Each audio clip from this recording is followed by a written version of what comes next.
Market തിരികെ കയറും, പക്ഷെ നിങ്ങളുടെ കൈവശമുള്ള എല്ലാ സ്റ്റോക്കുകളും നഷ്ടത്തിൽ നിന്നും കരകയറണമെന്നില്ല. ഇതാണ് ഭൂരിഭാഗം നിക്ഷേപകരും തിരിച്ചറിയാത്ത സത്യം. പശ്ചിമേഷ്യയിൽ US-ഇറാൻ സംഘർഷം, ക്രൂഡ് ഓയിൽ വില $110 കടന്നു, രൂപ ദുർബലമായി. വിദേശ നിക്ഷേപകർ ഒരു മാസത്തിനിടെ $12 ബില്യൺ പിൻവലിച്ചു. ഇന്ത്യൻ വിപണി ഇടിഞ്ഞു. ഇതിനിടെ വെടിനിർത്തൽ വന്നു, മാർക്കറ്റ് തിരികെ കയറി. പക്ഷേ അത് എല്ലാവർക്കും രക്ഷയായോ? ഇല്ലെങ്കിൽ എന്തുകൊണ്ട്? ബുൾ മാർക്കറ്റിൽ ദുർബലമായ ഓഹരികൾ ഒളിച്ചിരിക്കും. ഒരു കറക്ഷൻ വരുമ്പോഴാകും അവ എക്സ്പോസ്ഡ് ആകുക.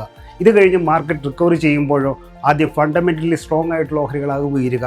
അപ്പോൾ വീക്ക് സ്റ്റോക്സ് അവ ഒരു പക്ഷേ കരകയറണമെന്നേയില്ല.